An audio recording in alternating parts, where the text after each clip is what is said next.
اسلامیہ میں نے جو قرآن مقدس کی آیت کریمہ تلاوت کیا ہے، یہ 30ویں پارے کی آیت ہے۔ اللہ تعالیٰ نے اس میں ارشاد فرمایا ہے وَأَمَّا مَنْ خَافَ مَقَامَ رَبِّهِ، جو شخص اپنے رب کے سامنے کھڑا ہونے سے ڈرا، جس کے اندر یہ ڈر پیدا ہوا کہ ہمیں اللہ کے سامنے کھڑا ہونا ہے، اللہ کے سامنے جواب دینا ہے، وَنَهَى النَّفْسَ عَنِ الْهَوَىٰ، اور اپنے نفس کو خواہشات سے روک لیا، اپنے نفس کو غلط خواہشات سے، بیجا خواہشات سے روک لیا، فَإِنَّ الْجَنَّةَ هِيَ الْمَأْوَىٰ، تو ایسے شخص کا ٹھکانہ جنت ہوگی۔ اللہ تعالیٰ نے بالکل واضح انداز سے ارشاد فرما دیا۔ یہ قرآن مقدس میں جگہ جگہ آپ دیکھیں گے اللہ تعالیٰ نے ہمیں ترغیب دیا ہے اور اصل زندگی کی طرف ہمیں جو جانا ہے اس کے بارے میں آگاہ فرمایا ہے۔ اسی طرح جو اللہ کے پیغمبران گزرے ہیں یا جو اللہ کے نیک بندے اولیاء کرام، ان لوگوں کی زندگیوں میں، ان لوگوں کے اقوال میں، ان کے عمل میں ہم سب کے لیے بڑی نشانیاں ہیں۔ ایک بزرگ گزرے ہیں حضرت حاتم اسم رحمۃ اللہ علیہ، وہ حضرت شفیق بلخی کے مرید تھے، شفیق بلخی ان کے مرشد تھے۔ 33 برس انہوں نے شفیق بلخی کی خدمت میں گزارا۔ حاتم اسم 33 برس تک انہوں نے شفیق بلخی کی خدمت کیا۔ ایک روز ان کے شیخ نے ان سے پوچھا کہ حاتم تمہیں ہمارے پاس رہتے ہوئے کتنے دن ہو گئے؟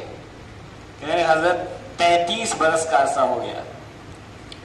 فرمانے لگے کہ 33 برس میں تم نے کیا سیکھا؟ اس 33 سالہ زندگی میں جو تم نے ہمارے ساتھ گزارا، ایک اللہ والے کے پاس گزارا، تو تم نے 33 برس میں کیا سیکھا؟ کہنے لگے حضرت ہم نے 8 مسائل سیکھے ہیں، 8 مسئلے سیکھے ہیں۔ کہا بس 33 برس میں صرف 8؟ کہا 33 برس تم نے گزارا فقط 8 مسئلے؟ اچھا ہے کیا وہ؟ تو انہوں نے 8 کو شمار کرایا۔ وہ بڑی بیش قیمت، انسان اگر ان 8 پہ عمل کر لے تو دنیا اور آخرت دونوں میں کامیابی کا باعث ہوگا۔ کہنے لگے بتاؤ کیا کیا ہے؟ تو حضرت حاتم اسم کہنے لگے کہ میں نے دنیا کے بارے میں غور کیا تو دیکھا کہ ہر شخص کسی نہ کسی شے سے محبت کرتا ہے، اسے کافی لگاؤ رکھتا ہے، تعلق رکھتا ہے۔ پھر ایک وقت آتا ہے کہ جس چیز سے وہ محبت کر رہا ہے وہ چیز ختم ہو جاتی ہے۔ جب وہ چیز ختم ہو جاتی ہے پھر اسے افسوس ہوتا ہے کہ یار وہ چیز تو ختم ہو گئی۔ تو میں نے کیا کیا کہ میں نے حسنات کو، نیکیوں کو اپنا محبوب بنا لیا، کیونکہ نیکیوں کا تعلق تو مرنے کے بعد بھی کام آئے گا۔ تو میں نے دنیا کی چیزوں سے محبت کرنے کے بجائے میں نے نیکیوں کو اپنا محبوب بنا لیا۔ ایک مسئلہ۔ نمبر 2، دوسرا مسئلہ کہنے لگے میں نے جب قرآن کریم کی آیت کریمہ پڑھا وَأَمَّا مَنْ خَافَ مَقَامَ رَبِّهِ وَنَهَى النَّفْسَ عَنِ الْهَوَىٰ فَإِنَّ الْجَنَّةَ هِيَ الْمَأْوَىٰ، کہ جو شخص اللہ کے سامنے کھڑا ہونے سے ڈرے اور اپنے آپ کو خواہشات سے، بیجا خواہشات سے اپنے آپ کو بچا لے، تو ایسے شخص کے بارے میں آتا ہے کہ اس کا ٹھکانہ جنت ہوگا۔ تو میں نے اپنے نفس کو اللہ سے ڈرنے والا بنا دیا، میں نے اپنے آپ کو اللہ کے راستے پہ لگا دیا۔ کا تیسرا مسئلہ، جب میں نے قرآن مقدس کی آیت کریمہ میں غور کیا تو میں نے یہ پایا کہ رب تعالیٰ فرماتا ہے نحن قسمنا بینہم معیشتہم فی الحیات الدنیا، کہ میں نے لوگوں کے درمیان دنیا کا جو رزق ہے میں لوگوں کے مطابق عطا کرتا ہوں۔ نحن قسمنا بینہم معیشتہم فی الحیات الدنیا، میں نے لوگوں کی معیشت کو دنیا کی جو ان کی روزی ہے ان کے اعتبار سے تقسیم کر رکھا ہے. کسے کتنا دینا ہے، کتنا مال، کتنی جائیداد، کتنا رزق دینا ہے، میں نے ان کے حساب سے متعین کر رکھا ہے. تاکہ جب میں نے یہ دیکھا تو پھر مجھے سکون ہو گیا، ضرورت ہی نہیں ہے فالتو پریشان ہونے کی. چوتھا کہنے لگا کہ جب میں نے قرآن کریم کی آیت پڑھی وَمَن يَتَوَكَّلْ عَلَى اللَّهِ فَهُوَ حَسْبُهُ، کہ جو شخص اللہ پہ توکل کرتا ہے تو اللہ اس کے لیے کافی ہو جاتا ہے. بہت جامع آیت. وَمَن يَتَوَكَّلْ عَلَى اللَّهِ فَهُوَ حَسْبُهُ. اب دیکھیے غور کیجئے، نمبر 1 کیا تھا ان کا؟ نیکیوں کو انہوں نے اپنا محبوب بنا لیا، نیکیاں ان کی محبوب ہو گئی. نمبر 2، اللہ کے سامنے کھڑے ہونے سے ڈرنے لگے، نفسانی خواہشات سے اپنے آپ کو بچا لیا. نمبر 3، نحن قسمنا بینہم معیشتہم فی الحیات الدنیا، رب نے فرمایا کہ ہم نے دنیا کی روزی لوگوں کو ان کے اعتبار سے تقسیم کر رکھا ہے. نمبر 4، وَمَن يَتَوَكَّلْ عَلَى اللَّهِ فَهُوَ حَسْبُهُ، کہ جو اللہ پہ توکل کرتا ہے اللہ اس کے لیے کافی ہو جاتا ہے. تبھی تو حضرت ابراہیم علیہ اللہ نے آگ میں کیا کہا تھا؟ جب حضرت ابراہیم علیہ السلام کو آگ میں ڈالا گیا تھا فرشتوں میں ہلچل مچ گئی تھی، فرشتے مدد کے لیے آئے تھے. آپ نے کہا اللہ نے بھیجا؟ کہا نہیں، جبرائیل کو بھیجا. جبرائیل آئے، پوچھا کہ ابراہیم کہیے تو مدد کر دوں؟ کہا اللہ نے بھیجا؟ کہا نہیں اللہ نے بھیجا تو نہیں ہے، کہا ہے کہ میرے خلیل کہے تو مدد کر دینا. کہا نہیں، جو لفظ استعمال کیا، جو جملہ استعمال کیا انہوں نے، فرمایا حسبنا اللہ ونعم الوکیل، اللہ ہمارے لیے کافی ہے. حسبنا کے معنی اللہ ہمارے لیے کافی ہے. کہنے لگے حسبنا اللہ ونعم الوکیل، اللہ ہمارے لیے کافی ہے، وہی ہمارے لیے بہترین کارساز ہے. فرمایا ومن يتوکل علی اللہ فهو حسبہ، جو اللہ پہ توکل کرتا ہے اللہ اس کے لیے کافی ہو جاتا ہے. اس کے علاوہ اور جو مسئلے ان کے ہیں، جو 4 اور بچے، فرمانے لگے کہ اس میں سے 5واں، یہ بھی ترتیب آگے پیچھے ہو سکتی ہے. 5واں یہ ہے کہ ہر شخص اپنے آپ پہ کسی نہ کسی چیز پہ فخر کرتا ہے.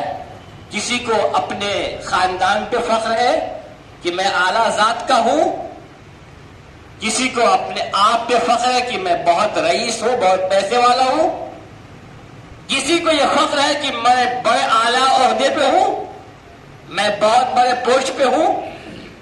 فرمانے لگے میں نے جب قرآن سے پوچھا تو قرآن نے تو یہ کہا اِنَّ أَكْرَمَكُمْ عِندَ اللَّهِ أَتْقَاكُمْ، کہ اللہ کے یہاں سب سے عزت اس کو ملے گی جو زیادہ متقی ہے، جو زیادہ اللہ سے ڈرنے والا ہے، جو زیادہ پرہیزگار ہے.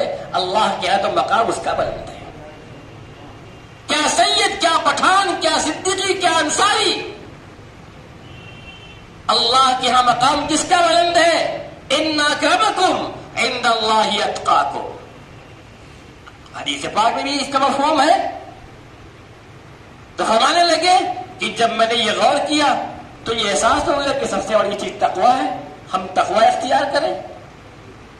پھر اس کے علاوہ کہا کہ لوگ اپنے مال کو سنبھال کے رکھتے ہیں، مال کو بچا کے رکھتے ہیں تاکہ ان کا مال زیادہ کام آئے، زیادہ انہیں اس سے نفع ملے، اسے محبوب بنا کے رکھتے ہیں.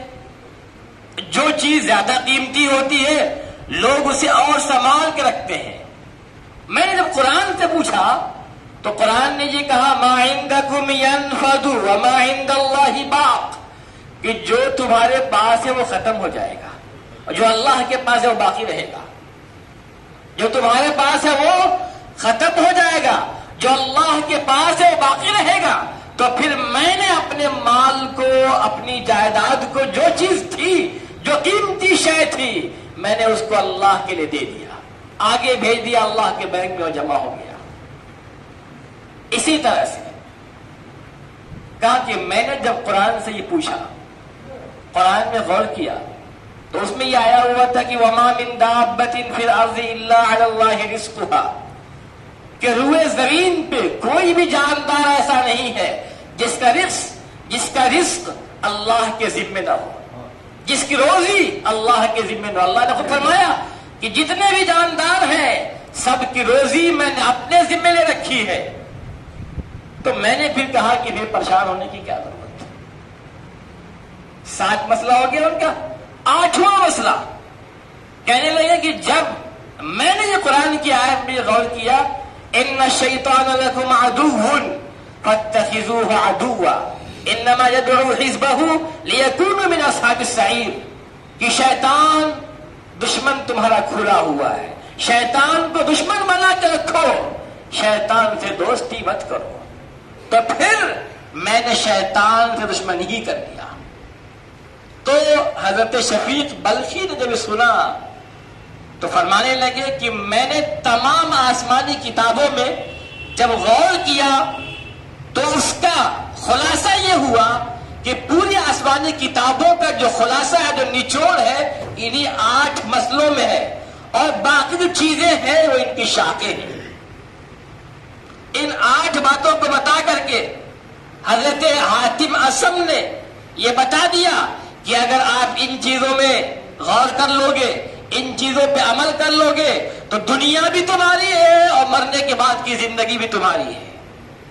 ان 8 چیزوں کو بتا کر کے حضرت حاتم اصم نے یہ ثابت کر دیا کہ اگر انسان ان 8 چیزوں پہ عمل کر لے گا تو دنیا میں بھی کامیاب ہوگا اور آخرت میں بھی کامیاب ہوگا۔ اس لیے ہمیں چاہیے کہ ہم اپنی زندگی کو اللہ کے بتائے ہوئے، اس کے نبی کے بتائے ہوئے رستے پہ گزارے، دنیا بھی ہماری بنے گی، آخرت بھی ہماری بنے گی، اور ان بزرگوں کے رستے پہ چل کر کے ہمیں کامیابی کا رستہ ملے گا۔